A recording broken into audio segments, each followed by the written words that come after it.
오늘 주일부터 이제 대림절이 이제 시작이 되어집니다. 대림절은 여러분들 다 아시지요? 주님이 오시는 이 성탄절 그때까지 이 5주일을 이제 4주일 전부터 이제 시작이 되어져서 이제 성탄절날 25일이 사실은 주님의 오심을 우리가 이제 축하하는 이제 그런 어떤 절기가 되어집니다. 이 기간 동안에는 주님이 내 마음에 오시기를 기다리고 또 주님 사랑하고 그 사모하는 이제 그 기간이기도 합니다. 바라기는 이 12월을 보내면서 우리의 마음속에 주님을 사랑하고 사모하는 그 마음이 점점 더 깊어지는 그런 한 달이 되었으면 좋겠습니다.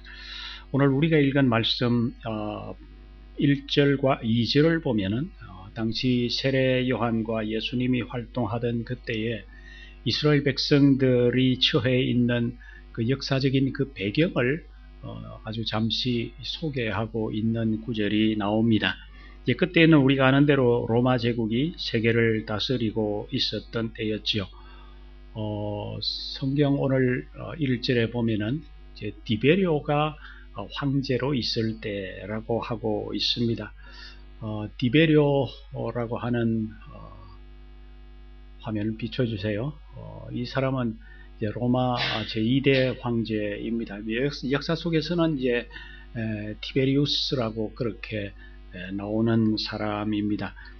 AD 14년부터 37년간 23년간 이제 통치했던 아주 포악한 황제로 알려져 있습니다. 그리고 그 시절에 이스라엘을 통치하던 그 총독으로 파견된 사람이 이제 빌라도였습니다.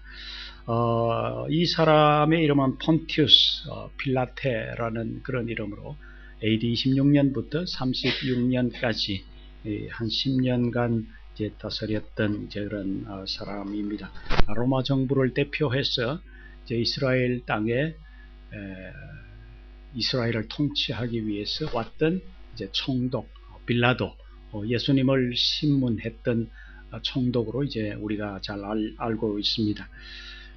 이때 이제 로마는 총독을 파견해서 속국을 통치하는 이제 그런 상황이었는데요. 그런데 이제 유다와 같이 이스라엘처럼 민족성이 강하고 또 종교의식이 강한 나라를 다스리는 데는 이제 그 민족과 총독이 지나친 어떤 충돌을 피하기 위해서 어느 정도 자치권을 주기 위해서 이제 왕을 세워서 완충작용을 하도록 그렇게 했던 상황이었습니다.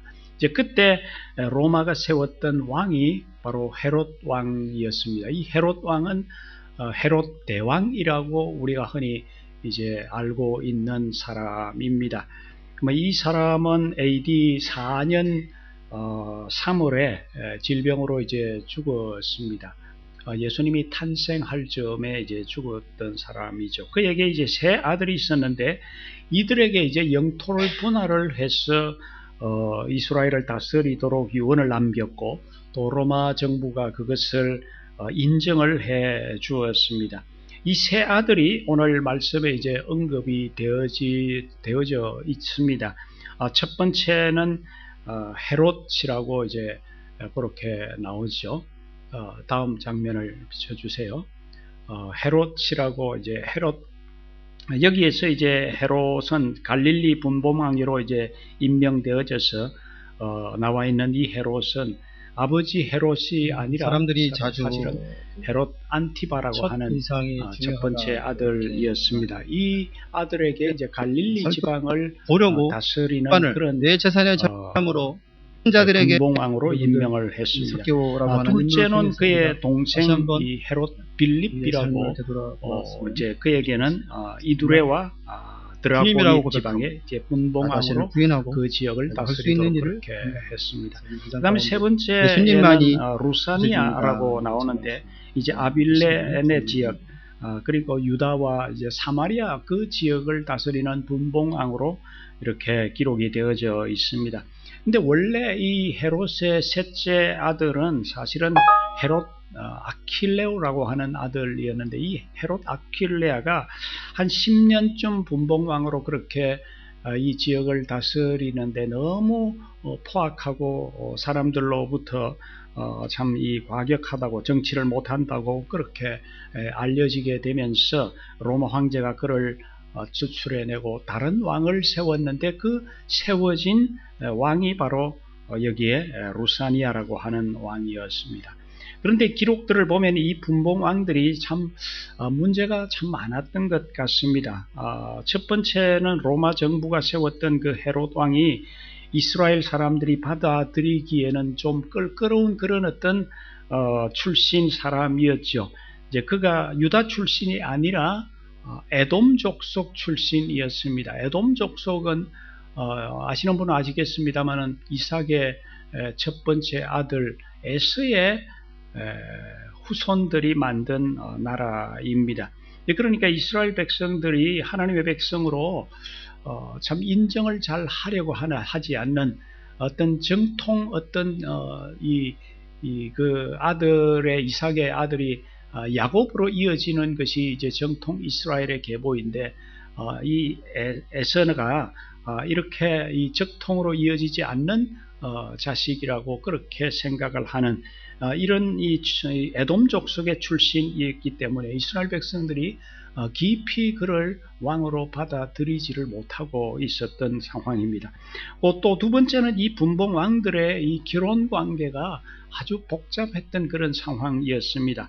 삼촌과 진려 사이에 결혼하기도 하고, 또 사망한 또 배다른 형제의 미망인과 또 결혼을 하게 되어지는 이런 경우도 있고, 또 다른 어떤 복잡한 그런 어떤 이 결혼 관계를 통해서 사람들로부터 참 이 질책을 받는 이제 그런 왕들이었습니다. 이제 그만큼 이제 당시 이스라엘 백성들이 참 마음이 하나가 되지 못했고, 또 지도자들을 믿지 못하고 서로 반목 질시하는 그런 어떤 상황이 이스라엘 백성들 사이에 있었던 상황이었습니다.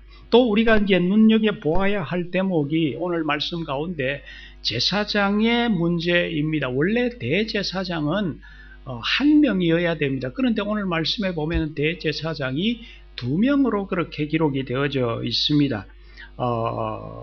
또 제사장 집안에서 대제사장은 나와야 되는 이런 어떤 그 상황이었는데, 그런데 지금 세례 요한이 사역을 시작한 그때에 대제사장이 2명이 있었다고 그렇게 하고 있습니다.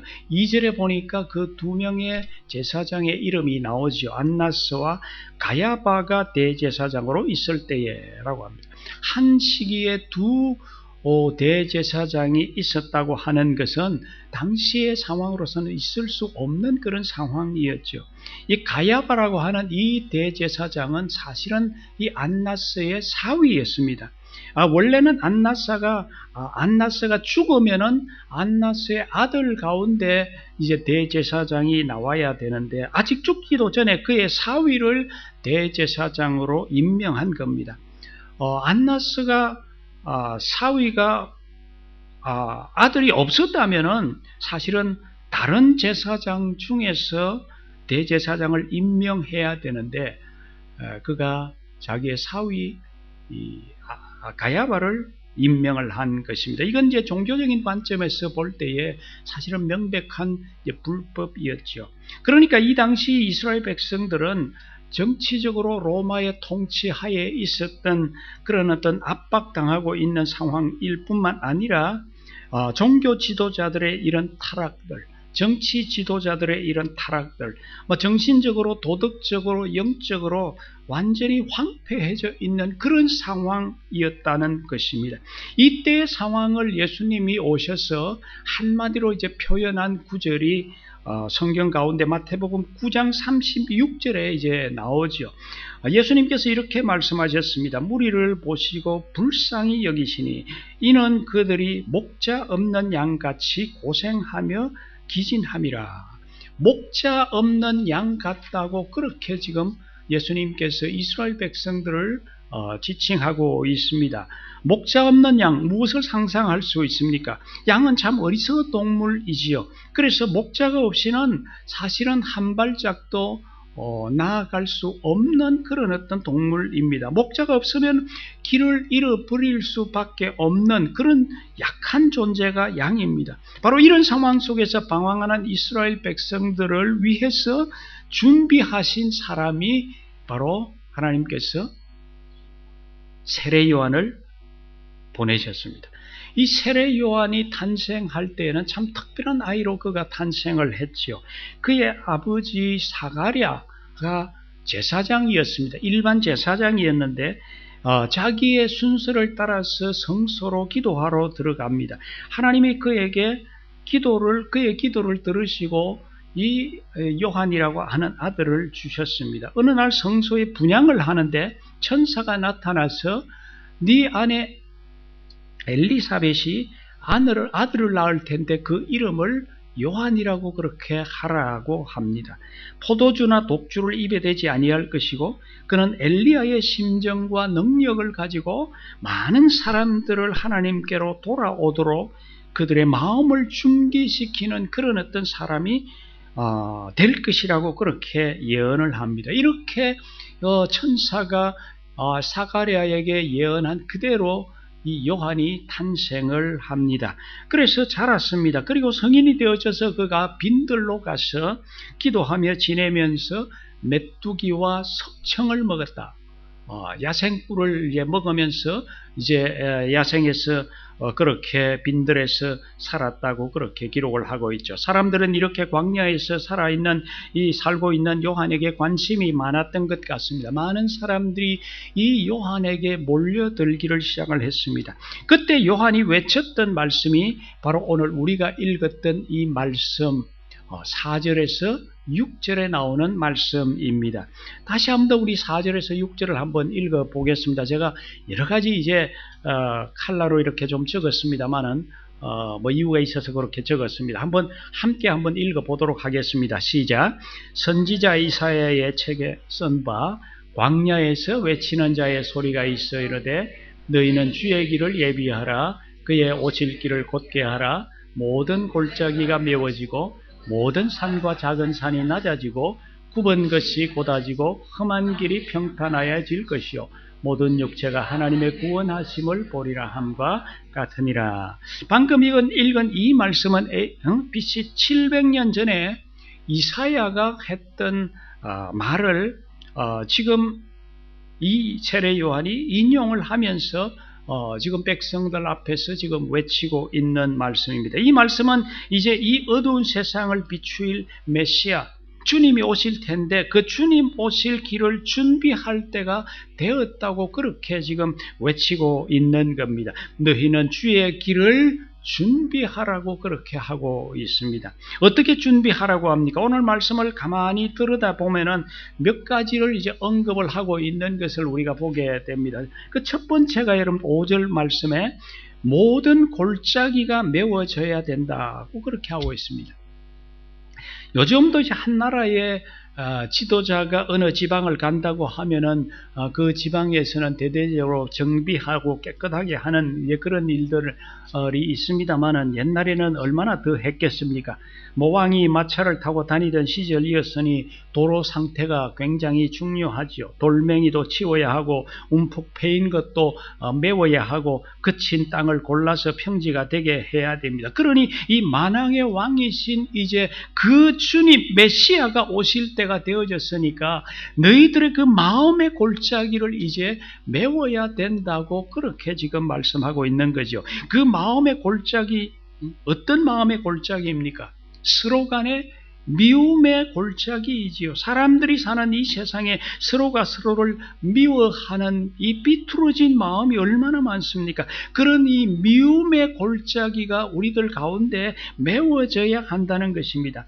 또 상처난 마음의 골짜기도 메워져야 되겠습니다. 자랄 때 부모로부터 받았던 지워지지 않는 그 마음의 상처, 선생님으로부터 받았던 그 지워지지 않는 그 상처, 친구의 배신과 사랑하는 이의 배신으로 받았던 마음속 깊은 곳에 잘 지워지지 않는 이런 어떤 마음의 상처, 이런 것들이 이제 주님이 오실 때가 되어졌으니 이제는 메워져야 된다고 하는 것입니다.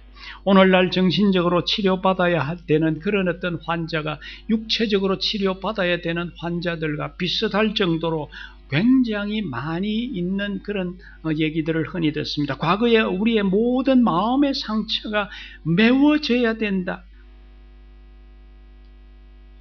우리의 마음의 상처, 그 깊어져 있는 골짜기 같은 그곳이 바로 우리 주님이 오시기 전에 그것이 이제는 상처가 마무리되어 상처가 메워져서 정말 치유되어지는 그런 어떤 기회가 있어져야 된다고 그렇게 지금 세례 요한이 외치고 있다는 것입니다.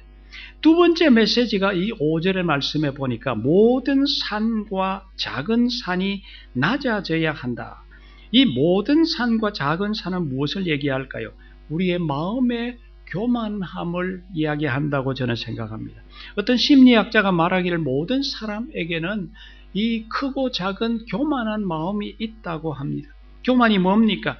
내 혼자 내가 할 수 있다고 하는 것입니다. 내가 옳다고 하는 생각, 나만이 옳다고 생각하는 그런 어떤 마음, 이것이 사실은 교만이죠. 예수님 당시에 이 바리새인들을 향해서 예수님은 그들이 참 교만하다고 질책하셨습니다. 왜 그들을 책망하셨습니까? 그들은 자기들이 하나님을 제일 잘 믿는 사람들이라 그렇게 스스로 자부하고 있었습니다. 그들이 교만이죠. 우리들은 일주일에 이틀씩 금식하고 철저하게 11조 드리고 율법 다 지켜갑니다. 우리는 이렇게 하나님을 섬깁니다 하면서 영적으로 그들은 이런 정도로 내가 하나님을 잘 섬기고 있으니 나를 알아봐 달라고 하는 이런 교만한 마음이 그들에게 있었던 거죠. 반면에 그들이 누구를 멸시합니까? 세리들을 멸시했습니다. 저 사람들 남의 돈 착취해서 먹고 사는 사람들 아니냐, 나라 팔아먹고 사는 사람들이라고 멸시했습니다. 그렇게 남을 정죄하고 멸시하고 자기는 의롭게 사는 자라고 그렇게 생각했던 이런 어떤 영적인 교만이 있었습니다. 여러분들, 이런 어떤 교만은 참 무섭습니다. 결국에는 나중에는 뭐라고 합니까? 예수님마저도 십자가에 그 영적인 교만이 예수님을 십자가에 못 박는 그런 일들까지 되어집니다. 여러분들, 이것은 우리 모두를 향해서 주시는 경고입니다. 우리도 때로 하나님을 잘 섬긴다고 하면서 알게 모르게 교만하고 남 멸시하고 판단할 수 있다고 하는 것입니다. 그래서 모든 이 교만이라고 하는 것은 낮아져야 한다고 합니다. 우리는 높은 직책 가졌다고, 조금 많이 안다고, 조금 더 가졌다고 교만할 수 있습니다. 교만해서는 안 됩니다. 요한은 그는 흥하여야 하겠고 나는 쇠하여야 하리라 그렇게 말했습니다. 수많은 사람들이 자기를 따라오고 있을 때에 이 요한이 외쳤던 이 한마디, 바로 앞으로 오실 그 메시아, 그분은 흥하여야 됐지만 나는 쇠하여야 된다고 하는 이 겸손한 이 마음을 우리는 본받아야 합니다. 야고보서 4장 6절에서도 하나님이 교만한 자를 물리치시고 겸손한 자에게 은혜를 베푸신다고 했습니다. 겸손할 수 있게 되기를 바랍니다. 세 번째 메시지는 뭡니까? 5절에 보니까 굽은 것이 곧아지고라고 했습니다.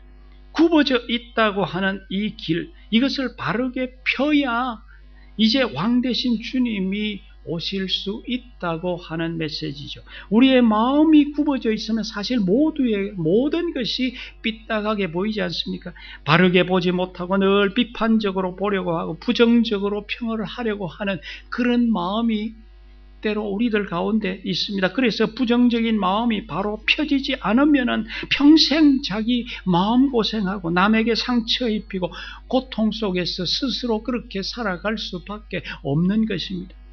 그래서 예레미야 17장 9절에서는 만물보다 거짓되고 심히 부패한 것이 우리들의 마음이라고 그렇게 했습니다. 마음이 굽어 있는 사람은 남이 잘 되는 것을 잘 보지를 못하지요.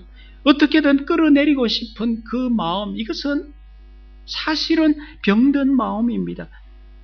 입만 열면 자꾸만 불평이 나오고 원망을 하고 누군가를 비판을 하는 그런 어떤 마음, 이런 마음은 굽어 있는 마음, 이런 마음이 바르게 펴져야 된다는 이야기입니다. 예수님 당시 그런 마음으로 살았던 사람들이 아마도 세리들이 아니었나 그렇게 생각이 듭니다. 물론 다 그런 것은 아니겠지요. 그러나 로마 정부의 앞잡이가 되어져서 세금을 많이 과도하게 거두어서 일부는 로마 정부에 상납을 하고 나머지는 자기가 착복했던 사람들이 많았던 것 같아요. 늘 굽어진 마음 때문에 죄책감을 가지면서도 착취하고 더 많이 가지는 것을 인생의 목표인 것처럼 그렇게 살아갔던 많은 세리들이 있었던 것 같아요. 이런 굽어진 마음이 펴져야 결국에는 왕 대신 주님을 맞이할 수 있다는 것이죠. 예수 그리스도가 우리 속에 거하려면 이런 마음이 펴져서 긍정적인 고든 마음으로 바뀌어져야 된다는 것입니다. 성경에서 삭개오가 바로 오신 예수님을 만나고 그의 마음이 바르게 되었지요. 회개했지요. 그래서 새로운 사람이 그가 되었던 것입니다. 네 번째 메시지는 5절 말씀에 보니까 험한 길이 평탄하여질 것이요 라고 했습니다. 험한 길은 거친 길입니다. 거친 길은 평탄해져야 주님이 편하게 오실 수 있죠. 주변을 보면 마음이 거친 사람이 있습니다. 아무것도 아닌 것 같은데 그렇게 큰 소리 칠 만한 일도 아닌데 무언가가 조금만 이상한 것이 있으면 소리 지르고 화내고 심하면 욕설까지 하게 되어지는 그런 사람들 때로 주변에서 봅니다. 이런 모습이 습관처럼 되어 있는 사람이 있습니다. 회사에서도 아래 사람에게 그렇게 함부로 대하는 사람이 때때로 있지요. 심지어 가정에서 사랑하는 가족에게 거침없이 소리 지르고 그렇게 화내고 무시하는 그런 마음이 있지요. 그런 마음은 치유받아야 될 마음입니다. 주님은 나는 온유하고 겸손하다고 했습니다. 우리의 마음이 평탄해져야만 합니다. 평안과 온유한 마음으로 변해져야만 합니다. 주님이 오시기를 기다리는 이 12월에 바로 이런 마음이 치유될 수 있게 되기를 바랍니다. 마지막 결론의 말씀입니다. 여러분, 학교에서 성적을 평가할 때 두 가지 방법이 있죠. 하나는 상대적인 평가가 있고 또 하나는 절대적인 그런 평가가 있습니다. 상대평가라고 하는 것은 시험을 쳤는데 A를 받을 수 있습니다. 왜 그렇습니까? 다른 사람이 나보다도 더 시험을 못 치면은 내가 시험을 제대로 잘 못 쳐도 A를 받을 수가 있습니다. 그런데 그렇게 점수를 매기지 않고 절대평가를 하는 경우가 있습니다. 10문제 중에서 6문제가 틀렸습니다. 40점입니다. 그러면은 그는 F학점입니다. 다른 학생들이 나보다 더 시험을 못 쳐서 그들은 30점, 20점을 받았습니다. 그런데도 내가 A학점이 되는 것이 아니라 나는 여전히 F학점이고 그들도 F학점이 되는 것입니다. 이건 절대평가입니다. 여러분들, 하나님은 우리를 평가하시는데 저는 절대평가를 하신다고 저는 생각을 합니다. 옆 사람보다 저 사람보다 누구보다도 내가 그래도 좀 낫다, 이런 평가로 하는 것이 아닙니다. 그래도 난 저 사람보다는 좀 낫다고 생각하는 그런 사람이 때로 있죠. 그래서 나는 상대적으로 괜찮다고 저 사람보다는 좀 낫다고 그렇게 생각하는 경우가 우리 가운데 있습니다.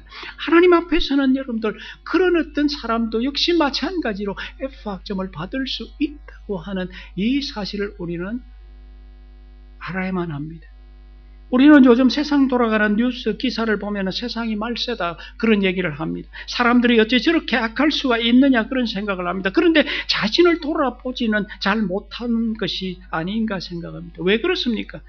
그들보다도 그래도 나는 그래도 좀 낫다 하는 이런 생각이 우리들 가운데 있기 때문이 아닌가 모르겠습니다.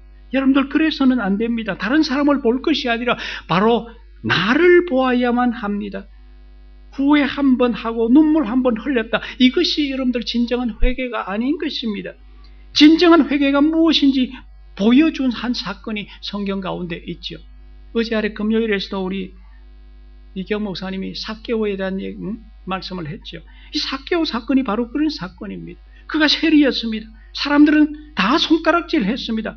그런데 그가 예수님을 한번 만나보겠다고 그렇게 마음에 결심하고 뽕나무 위에 올라가서 예수님 만나보겠다는 열망에 가득 차고 그렇게 뽕나무 위에 올라갔습니다.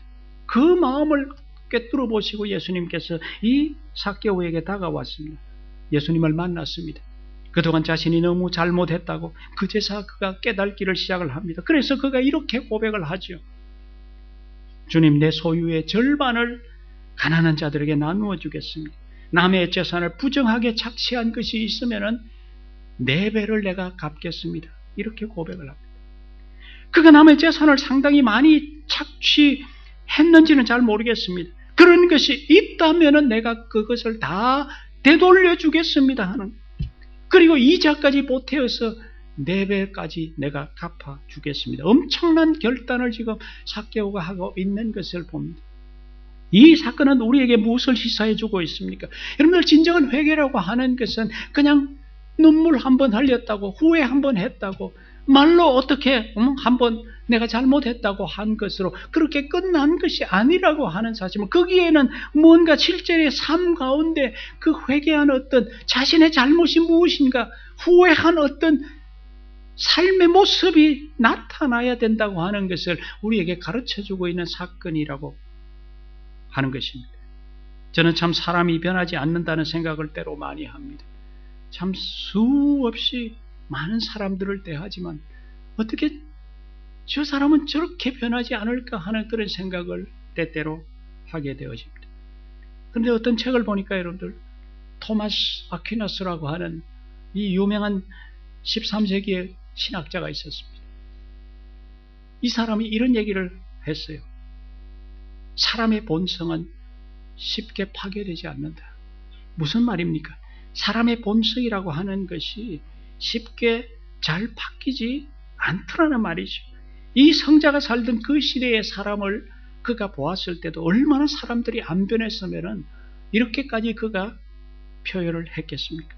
결국 저는 사람이 변할 수 있는 것은 오직 예수 그리스도를 만나는, 예수 그리스도를 만나는 그 진정한 그 회개가 그 속에 있을 때에 예수 그리스도 안에서 그가 진정으로 변할 수 있다고 생각합니다. 그 유명한 미국의 부흥사였던 무디, 우리가 다 압니다. 여러분들, 많은 사람이, 무디가 나이가 많아서 병들었을 때 사람들이 문상을 왔습니다. 그런데 너무 중병이어서 그들의 문상을 다 받지를 못하고 그들이 돌아갔습니다. 그런데 윌리엄 톰슨이라고 하는 이 사람이 그를 찾아왔습니다.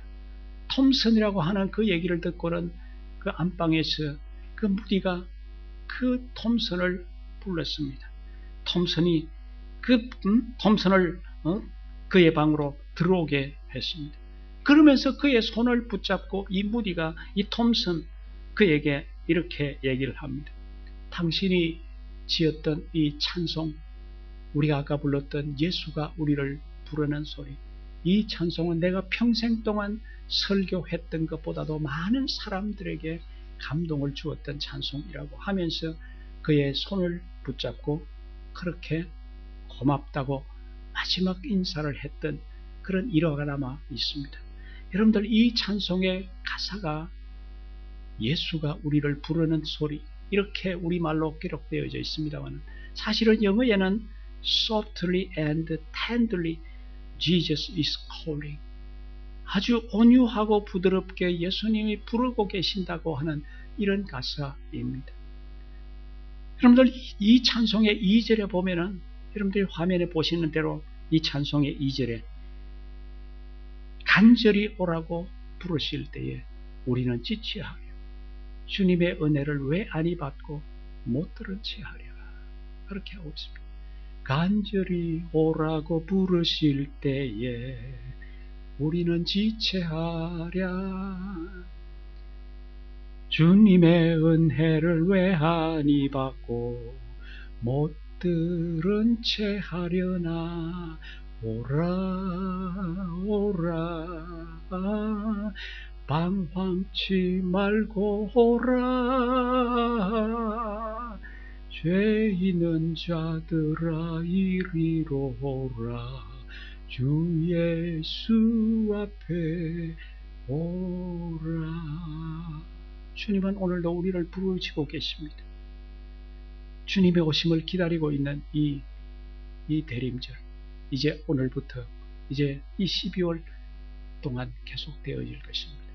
주님이 오늘 계속해서 여러분들을 부르실 때 여러분들이 주님 앞에 다가갈 수 있게 되기를 바랍니다. 주님의 오심을 진정으로 두 팔 벌려서 환영하는 마음으로 그분을 내 속에 받아들이고 그분을 내 속에 참 사모하고 기다리는 그런 마음으로 이 12월을 보내었으면 좋겠습니다. 여러분들 포인세치아라고 하는 이 꽃을 여러분들 다 아십니까? 아마 여러분들이 자주 보는 그런 꽃이죠. 크리스마스의 꽃이라는 별명이 있습니다. 크리스마스의 꽃, 붉게 잎이 물들은 이 잎은 예수님의 피를 상징합니다. 저는 이 꽃을 보면서 우리의 성도들이 정말 예수님의 오심을 기다리는 그런 12월이 참 되었으면 좋겠다는 생각을 갖습니다. 이 꽃의 꽃말이 여러분들 무엇인지 아십니까? 축복입니다. 여러분들 12월을 보내면서 여러분들 이 꽃의 꽃말처럼 우리 주님이 우리를 축복할 뿐만 아니라 주님이 여러분들도 주변에 있는 사람들을 축복하는 그런 어떤 아름다운 12월이 되었으면 좋겠습니다. 이제 그런 관점에서 여러분들 이 12월에는 이 포인세티아 꽃이 우리 교회를 좀 가득 채우는 그런 12월이 참 되었으면 참 좋겠다는 생각입니다. 앞에 이 꽃들도 이 포인세티아로 또 좀 갖고 또 창가에도 좀 비워져 있습니다. 거기에도 이 꽃을 우리가 좀 놓아서 그 꽃을 바라보면서 예수님이 나를 위해서 십자가에서 저렇게 피 흘려 붉게 흘려서 죽으셨구나. 그래서 내 죄를 용서해 주셨구나 하는 이런 생각을 하며 참 주님이 우리를 구원의 축복을 주셨던 것처럼 우리도 누군가를 구원해야 되겠다는 이 축복의 메시지를 전하는 그런 어떤 12월이 되었으면 좋겠습니다. 그래서 여러분들 이 12월 달에 우리 교회가 이 포인세티아 꽃으로 좀 가득 차는 창에도 좀 넣고 또 더 많은 분들이 또 가지고 오시면 또 이 복도에도 좀 넣고 그렇게 해서 이 12월에는 우리의 교회가 정말 참 이 포인세티아 꽃으로 가득 차서 서로가 서로를 축복하는 그런 아름다운 복된 이 12월이 우리 모두에게 있었으면 좋겠다고 싶습니다. 그분을 진정으로 모시는 그런 어떤 복된 12월 되었으면 좋겠습니다. 기도하겠습니다. 주님 감사합니다. 오늘도 저희들에게